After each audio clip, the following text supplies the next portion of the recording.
اعوذ باللہ من الشیطان الرجیم، بسم اللہ الرحمن الرحیم۔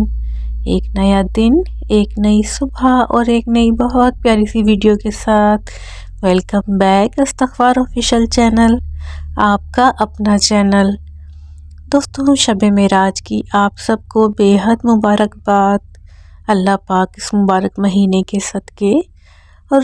رسول آل رسول صلی اللہ علیہ وآلہ وسلم کے صدقے ہم سب کی تمام جائز حاجات پوری فرما دے، ہم سب کے دلوں کو سکون عطا فرما دے، اور ہم سب جس مراد کے لیے، جس دعا کے لیے تڑپ رہے ہیں، اللہ پاک ہماری ان دعاؤں پہ اپنے کن کی مہر لگا دے، آمین یا رب العالمین۔ ویڈیو کا آغاز ہمیشہ کی طرح ہمارے پیارے آقا جان حضرت محمد مصطفیٰ صلی اللہ علیہ وآلہ وسلم پر درود پاک سے پڑھتے ہیں۔ آئیے آپ سب بھی میرے ساتھ مل کر ایک مرتبہ درود پاک پڑھ لیجئے۔ بسم اللہ الرحمن الرحیم۔ اللہم صلی علی محمد وعلی آل محمد صلی اللہ علیہ وآلہ وسلم۔ الحمدللہ، اللہ رب العزت کی 10 رحمتیں ہم سب پر نازل ہو چکی ہیں انشاءاللہ تعالی۔ دوستوں، ایک بہت پیاری سی میریکل اسٹوری استغفر اللہ سے ریلیٹڈ ہم سب کے لیے، کہ جب بہت سارے ناممکنات میں سے ہم گر جاتے ہیں، جب ہمیں کوئی راستہ نظر نہیں آ رہا ہوتا، اور جب ہمیں لگتا ہے کہ زندگی نے ہمیں تھکا دیا، یا بس اب ایک ایسی سٹیج پہ پہنچ چکے ہیں جہاں سب کچھ ختم ہو گیا ہے، اب اس سے آگے تو کچھ ہو ہی نہیں سکتا، ایسے میں درود پاک اور استغفر اللہ کیسے آپ کو آپ کے مسائل سے نکال لیتا ہے، آپ کا سہارا بن جاتا ہے، آپ کے ہاتھ بن جاتا ہے، وہ مضبوط ہاتھ جو آپ کو ہمت دیتے ہیں، جو آپ کے ساتھ کھڑے رہتے ہیں۔ دوستوں، یہ کہانی بہت ہی پیاری اور دل کو چھو لینے والی ہے، انشاءاللہ بہت موٹیویشن ملے گی اس کہانی سے آپ سب کو، جس طرح کہ مجھے ملی۔ دوستوں، ویڈیو کا آغاز کرنے سے پہلے ایک ریکویسٹ جو کہ ہمیشہ میں آپ سب سے کرتی ہوں، اگر چینل پہ نئے ہیں تو چینل کو سبسکرائب ضرور کر لیا کیجئے، اور اگر الحمدللہ پہلے سے فالو کر رہے ہیں تو ہر ویڈیو کو لائک، شیئر اور کمنٹس ضرور کیا کیجئے۔ آپ کے لائک سے، آپ کے سبسکرائب سے ویڈیو کو بوسٹ ملتا ہے، چینل کو بوسٹ ملتا ہے، اور یہ ویڈیو زیادہ سے زیادہ لوگوں تک پہنچتی ہے۔ ہو سکتا ہے ہمارے ایک لائک اور شیئر سے بہت سارے لوگوں کی زندگیوں میں وہ چینج آ جائے، یا وہ موٹیویشن مل جائے جس کے لیے میں اور آپ بھی پریشان ہوتے ہیں۔ کبھی کبھی ایک ذرا سی موٹیویشن ہمیں بہت بڑی مصیبت سے نکال لیتی ہے، اور ہم اللہ کی طرف رجوع ہو جاتے ہیں۔ تو چلیے دوستوں، آج کی ویڈیو کا آغاز کرتے ہیں۔ یہ بہن جو کہ بہت زیادہ پریشانی میں مبتلا تھیں، بہت زیادہ کرب اور تکلیف میں تھیں، یہ بتاتی ہیں تقریباً 1.5 سال ہو چکا اسی آزمائش، پریشانی اور تکلیف میں ہم لوگوں کو۔ کہتی ہیں کہ جیسے ہر چیز ہاتھوں سے نکلتی ہی جا رہی تھی۔ کہتی ہیں 1.5 سال پہلے ان کے جو والد صاحب ہیں، ان کو کینسر بھی ڈائگنوز ہو چکا تھا، گھر کی جو حالت ہے وہ کافی ابتر ہو چکی تھی۔ الحمدللہ ان کے 2 بھائی بھی ہیں، ان کی والدہ جو ہیں وہ لائر ہیں، لیکن وہ کہتی ہیں کہ جس طریقے سے ان کے والد گھر کو لے کے چلتے تھے، اس طریقے سے وہ مالی حالات بھی تھوڑے سے متاثر ہوئے تھے، لیکن وہ بتاتی ہیں ہم عجیب و غریب ذہنی اذیت اور پریشانی کا شکار ہو گئے تھے، یعنی ہر طریقے سے اور ہر طرف سے ہمارے لیے پریشانیاں ہی پریشانیاں تھیں۔ ہمارے نیبرز جو کہ بہت اچھے ہوا کرتے تھے ہمارے ساتھ، لیکن ان حالات میں نہ جانے انہیں بھی کیا ہوا کہ انہوں نے بھی ہمیں بے حد اذیت اور بے حد پریشان کرا، یعنی چاروں طرف سے اسے پریشانیوں کا ایک جال سا بننے لگا تھا، سب کچھ ایسا لگتا تھا ہاتھ سے نکل رہا ہے اور کچھ بھی سمجھ میں نہیں آ رہا تھا۔ یہ بتاتے ہیں ان 1.5 سالوں میں بتاتی ہیں میرے والد صاحب کی کبھی کبھی تو اتنی زیادہ 2 سے 3 مرتبہ حالت خراب ہوئی کہ ایسا محسوس ہوا کہ خدا نخواستہ ان کا جو ہے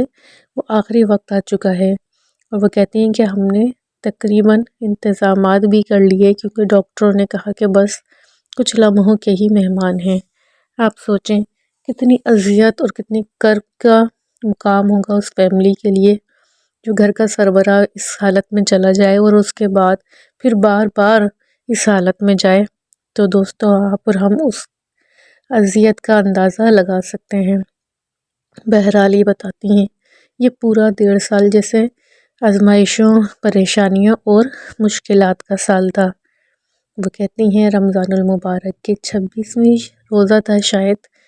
یہ مجھے صحیح یاد نہیں آ رہا۔ بہرحال اینڈ کا عشرہ چل رہا تھا تو ان کے والد صاحب جو ہیں ان کی حالت اچانک پھر دوبارہ بگڑ گئی۔ یہ بتاتے ہیں کہ وہ لوگ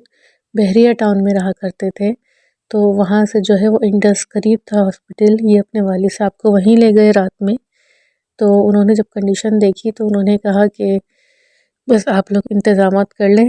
یہ 1 سے 1.5 گھنٹے کے صرف مہمان ہیں۔ بہت بری حالت تھی، بہت کرب کا ماحول تھا، عجیب و غریب پریشانیاں تھیں کہ ہم بتا نہیں سکتے۔ کہتی ہیں میں درود پاک اور استغفر اللہ کا مستقل ورد بھی کر رہی تھی۔ پھر وہاں سے ان کو دوسرے ہاسپٹل لے کے گئے ان کے بھائی جنا، انہوں نے بھی یہی جواب دیا، لیکن دل نہیں مان رہا تھا، ان کا دل مطمئن نہیں تھا، اور یہ کثرت سے درود پاک اور کثرت سے استغفر اللہ پڑھ رہی تھی اور دعائیں مانگ رہی تھی اپنے رب سے۔ کہتی ہیں اس میں بھی اپنے ہوش و حواس ہم نے نہیں کھونے دیے، اور پھر جو ہے یہ عقل مندی کری، یا اللہ نے راستہ دکھایا بے شک، کہ یہ لوگ اپنے والد صاحب کو CMH لے گئے۔ وہاں انہوں نے پورا چیک اپ کیا ان کا، اور انہوں نے بتایا کہ انہیں نمونیا ہو گیا ہے۔ انہوں نے ان کو ڈرپ لگا دی۔ وہ بتاتی ہیں ان کے والد صاحب کی گردن میں اور بغل میں کافی بڑی ایک گلٹی ہوا کرتی تھی، گانٹھ سمجھ لیں یا چھوٹا سا ٹیومر ٹائپ سمجھ لیں، فائبرائڈ جو بھی ہو، اس طرح کی گلٹی تھی ان کی۔ وہ کہتے ہیں جب وہ ڈرپ لگی نا، تو کہتی ہیں ان کی گردن کی گلٹی تو جیسے ایک دم غائب ہو گئی بالکل۔ وہ کہتے ہیں پھر ہم لوگ پڑھتی رہیں، وہ کہتی ہیں میں خود بھی پڑھتی رہی مستقل درود پاک اور استغفر اللہ، اور اللہ تعالیٰ سے بے حد اپنے والد صاحب کے لیے دعائیں مانگتی رہی، کرم کی رحم کی دعائیں مانگتی رہی۔ یہ درود ابراہیم 11 مرتبہ پڑھ کر اپنے والد صاحب کو ہدیہ کر رہی تھی بار بار۔ اور ویسے جو ریگولر یہ بہن پڑھتی ہیں وہ بتاتی ہیں کہ صلی اللہ علیہ وآلہ وسلم درود پاک، الصلاۃ والسلام علیک یا رسول اللہ، یہ درود پاک اور استغفر اللہ کثرت سے، اور لا حول ولا قوت الا باللہ العلی العظیم یہ پڑھتی ہیں کثرت سے۔ اور بتاتی ہیں کہ الحمدللہ تہجد کی جو ان کی روٹین ہے وہ پورے سال کی ماشاءاللہ بنی ہوئی ہے، اور رمضانوں میں تو ظاہر اس ٹائم تو رمضان چل رہے تھے تو ماشاءاللہ باقاعدگی سے سب لوگ تہجد کی نماز پڑھ رہے تھے۔ کہتی ہیں تہجد کی برکت سے، تہجد میں مانگی گئی دعاؤں کی برکت سے، استغفر اللہ درود پاک کثرت سے پڑھنے کی برکت سے، یہ کہتی ہیں کہ والد کی طبیعت میں کافی زیادہ جو ہے وہ بہتری آنا شروع ہو گئی الحمدللہ۔ اور کہتی ہیں وہ جو گلٹیاں تھیں ان کی بغل کی، وہ جو تھی وہ بھی شرنک ہو گئیں۔ یہ لوگ سمجھ رہے تھے کہ شاید اینٹی انفیکشن جو ڈرپ ڈاکٹر نے لگائی ہے اس کی وجہ سے جو گلٹیاں ہیں وہ غائب ہو گئی ہیں، اور شاید گلے میں بہت زیادہ سویلنگ ہے، اس وجہ سے گلے کی جو گلٹی ہے وہ نظر نہیں آ رہی، وہ غائب ہو چکی ہے۔ بہرحال یہ بتاتی ہیں بہت زیادہ دعائیں مانگی گئی، اور والد کی طبیعت میں الحمدللہ کافی حد تک جو ہے وہ بہتری آنا شروع ہو چکی تھی۔ اس کے بعد ڈاکٹر کہہ رہے تھے ہم ان کی کیمو سٹارٹ کروائیں گے، لیکن ڈاکٹر نے ایک مرتبہ CMH کے جو ڈاکٹر تھے انہوں نے ایک مرتبہ ان کا کینسر کا ٹیسٹ کروایا، جس کی رپورٹس جو تھیں وہ 3 دن بعد آنی تھی۔ اور وہ کہتی ہیں 3 دن میں والد صاحب کی طبیعت کافی زیادہ بہتری کی طرف چلی گئی تھی، ان کی جو بہت ورس کنڈیشن تھی وہ ٹھیک ہو چکی تھی، کافی زیادہ وہ بہتر فیل کر رہے تھے۔ بہرحال معذرت کے ساتھ وہ بتاتی ہیں کہ 3 دن کمپلیٹ ہو گئے، تیسرے دن بھی رپورٹ آنی تھی، تو ان کی والدہ بھی وہاں موجود تھی، ان کے والد صاحب خود بھی موجود تھے، ڈاکٹر سبھی بیٹھے ہوئے تھے۔ جب ان کی رپورٹ آئی اور ڈاکٹرز نے ان کی رپورٹ دیکھی تو وہ بتاتی ہیں اتنا حیران کر دینے والا وہ وقت تھا کہ آپ تصور نہیں کر سکتے۔ جب ڈاکٹر نے ان کی رپورٹ ساری پڑھ لی تو ڈاکٹر بہت حیران ہوئے، اور انہوں نے کہا کس نے کہا ہے کہ ان کو کینسر ہے؟ ان کی رپورٹس میں تو کوئی بھی ایسے سمٹم یا کوئی بھی ان کی رپورٹس میں نہیں آیا کہ آپ کے والد صاحب کو کینسر ہے۔ آپ کس چیز کا ٹریٹمنٹ کروا رہے تھے؟ ہم سب حیران اور پریشان تھے۔ میرے والد سب سے زیادہ شوق میں تھے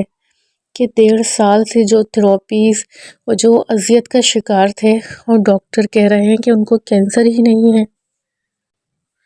ہم نے ڈاکٹر سے کہا تو پھر کیمو تھراپی کیسے ہوگی؟ ڈاکٹر نے بولا، تو ڈاکٹر جو تھے انہوں نے کہا کس بات کی کیمو تھراپی؟ اگر آپ کو بہت زیادہ شوق ہے کیمو کروانے کا تو ٹھیک ہے، ہم کر دیتے ہیں، لیکن جب ان کو کینسر ہی نہیں ہے تو آپ کس بات کی کیمو کروائیں گے؟ وہ کہتی ہیں ہم لوگ بے حد حیران پریشان تھے کہ لاسٹ اسٹیج کا کینسر، یعنی بالکل لاسٹ اسٹیج، اس میں ڈاکٹرز جواب دے چکے تھے اور یہ رپورٹس جو آئی ہیں اس میں وہ کہہ رہے ہیں کہ ان کو تو کینسر ہے ہی نہیں۔ کہتے ہیں بہت زیادہ ہم لوگ حیرانی اور پریشانی کے معاملات میں مبتلا تھے۔ ڈاکٹرز کو ہم پوری کنڈیشن اپنے والد کی بتائی، ڈاکٹر نے رپورٹس پھر چیک کی اور ہمیں تسلی دی کہ آپ کے والد کو کینسر نہیں ہے، ان کا صرف امیونٹی سسٹم جو ہے وہ بہت زیادہ بیمار پڑنے کی وجہ سے ویک ہو چکا ہے، اور ہم 6 مہینے تک آپ کے والد صاحب کو ایسی میڈیسن دیں گے طاقت کی، تاکہ جو ان کا امیون سسٹم ہے وہ آہستہ آہستہ دوبارہ بحال ہو جائے اور جو بھی ان کے اندر کمزوری ہے وہ دور ہو جائے، اور انشاءاللہ تعالی بہت جلد آپ کے والد جو ہیں اپنے پیروں پہ کھڑے ہو جائیں گے اور بہت جلد ایک صحت مند زندگی کی طرف لوٹ آئیں گے۔ آپ لوگوں کو بالکل پریشان ہونے کی ضرورت نہیں ہے۔ آپ خود سوچیں، وہ 1.5 سال کی اذیت ایک طرف، اور یہ کینسر کی جو رپورٹس ہیں وہ نیگیٹو آنے کی جو خوشی ہے وہ ایک طرف، یعنی خود بھی یہ ناممکن اور ممکنات کی ایک عجیب سی کشمکش کا شکار تھے۔ وہ کہتی ہیں یہ سب درود پاک اور استغفر اللہ کثرت سے پڑھنے کا نتیجہ تھا، لا حول ولا قوت الا باللہ العلی العظیم پڑھنے کا نتیجہ تھا، اور سب سے مین یہ جو ہم تہجد کی نماز میں اللہ رب العزت سے دعائیں مانگ رہے تھے، یہ تہجد میں مانگی گئی دعاؤں کا صلہ تھا کہ اللہ پاک نے اتنا بڑا جو مرض تھا میرے والد کا اس کو ٹھیک کر دیا، اور وہ سمجھے ایک طریقے سے موت کے منہ میں واپس آ گئے۔ کہاں تو ڈاکٹر کہہ رہے تھے 1 سے 1.5 گھنٹے کا ٹائم ہے، اور کہاں ماشاءاللہ میرے والد بالکل یعنی صحت مند، تندرست اور زندگی کی طرف لوٹ آئے تھے۔ یہ سب اللہ کا کرم نہیں تو اور کیا ہے، اللہ کا کرشمہ نہیں، استغفر اللہ کی برکت، معجزہ اور کرشمہ نہیں تو کیا ہے؟ ہمارے لیے تو یہ ہماری زندگی کا سب سے بڑا معجزہ ہے۔ اور پھر یہ بھی ہے کہ ان کے والد صاحب کو جو میڈیسن دی گئی ہیں 6 مہینے یوز کرنے کے لیے، وہ کافی ایکسپینسو ہیں، وہ باہر کی میڈیسن ہیں، یہاں جو ہے ان کا ملنا کافی ناممکن ہے، لیکن یہ کہتے ہیں کہ ہم لوگ پوری کوشش کر رہے ہیں کہ اپنے ایکسپینسز جو ہیں ان کو کم کر سکیں، اور جو میڈیسن ہے ان کا باقاعدگی سے یوز کر سکیں۔ اور وہ کہتی ہیں الحمدللہ استغفر اللہ اور درود پاک پڑھنے کی برکت سے کافی زیادہ آسانیاں بھی ہو رہی ہیں، کافی راستے بھی کھل رہے ہیں، اور انشاءاللہ تعالی یہ میڈیسن کا جو مسئلہ ہے یہ بھی اللہ کے حکم سے جلدی حل ہو جائے گا، اور کافی حد تک حل ہو بھی چکا ہے، اور انشاءاللہ اور حل ہو جائے گا۔ یہ سب استغفر اللہ اور درود پاک کا کرم ہی ہے کہ یہ والا مسئلہ جو ہے، یعنی جو ہمارا معاشی تھوڑا سا مسئلہ ہے، یہ بھی استغفر اللہ کی برکت سے حل ہو رہا ہے۔ کہ وہ کہتی ہیں کہ یہ اتنی زیادہ خوشی کا مقام ہے ہم لوگوں کے لیے کہ جو بھی، وہ کہتی ہیں جو بھی بیمار ہیں، جو بھی پریشان ہیں، جو بھی ناممکن کسی چیز سے گزر رہے ہیں، وہ بالکل پریشان نہ ہوں، وہ درود پاک اور استغفر اللہ کو اپنی زندگی میں شامل کریں، اور تہجد کی نماز، کیونکہ تہجد میں مانگی گئی دعائیں جو ہیں وہ بالکل بھی رد نہیں ہوتی ہیں۔ میری اللہ پاک سے بہت بہت دل سے دعا ہے کہ اللہ تعالیٰ آپ کو، مجھے، ہر سننے والے کو اس وقت جو سن رہا ہے اس سب کو تہجد کا پابند بنا دے۔ یہ اتنی پیاری نماز اور اتنی لاڈلی عبادت ہے اللہ تعالیٰ کی کہ اللہ پاک جن سے محبت کرتا ہے نا انہی کو یہ نماز پڑھنے کی توفیق دیتا ہے، اور میں اللہ پاک سے بہت دل سے دعا کرتی ہوں کہ مجھے بھی تہجد کا پابند بنا دے، اپنے پیارے بندوں میں شامل کر لے، اور آپ سب جو سن رہے ہیں آپ سب کو تہجد کا پابند بنائے، اللہ سے باتیں کرنے کا، اللہ کے حضور اپنی عرضیاں رکھنے کا، اللہ سے اپنے دل کی بات کرنے کا ہمیں وہ موقع فراہم کر دے کہ جہاں بیچ میں کوئی بھی نہ ہو، ہم ہوں اور ہمارا رب ہو۔ انشاءاللہ تعالیٰ دوستوں، آپ سب جو بھی سن رہے ہیں ضرور اس پر آمین کہیے گا، آمین لکھیے گا، کیونکہ کہتے ہیں کہ جب 40 لوگ کسی کے لیے دل سے دعا کرتے ہیں اور آمین کہتے ہیں تو کوئی نہ کوئی ایک اس میں اللہ کا ولی ضرور ہوتا ہے، اور ہو سکتا ہے ہماری جو ویڈیوز ماشاءاللہ ہزاروں لاکھوں لوگ سن رہے ہوتے ہیں، پتہ نہیں کون اس میں اللہ کے ولی ہوں، اور ان کی ایک آمین پہ ہم سب لوگوں کے بیڑے جو ہیں وہ پار ہو جائیں۔ تو دوستوں، آج کی ویڈیو میں مجھے تو بہت امید ہے آپ لوگوں کو بیحد پسند آئی ہوگی، بہت زیادہ موٹیویشن ملی ہوگی، ایمان میں یقیناً آپ لوگوں کے بہت زیادہ اضافہ ہوا ہوگا جس طرح میرے ایمان میں ہوا ہے انشاءاللہ تعالی۔ تو دوستوں، اپنا بیحد خیال رکھیے گا، تمام امتی مسلمہ کو اپنی دعا میں یاد رکھا کیجئے، دوسروں کے لیے دعا کیا کیجئے تاکہ آپ کے لیے بھی آسانی ہو انشاءاللہ تعالی۔ پھر نیکسٹ ویڈیو میں کسی بہت پیاری سی میریکل اسٹوری کے ساتھ ملتے ہیں، تب تک کے لیے اجازت دیجئے، اپنا بیحد خیال رکھیے گا اور دعا میں مجھے بھی یاد رکھیے گا۔ اگر ویڈیو اچھی لگی ہو تو لائک ضرور کیجئے گا اور سبسکرائب کرنا نہ بھولیے گا۔ انشاءاللہ ملتے ہیں نیکسٹ ویڈیو میں، تب تک کے لیے اللہ حافظ۔ السلام علیکم ورحمۃ اللہ وبرکاتہ۔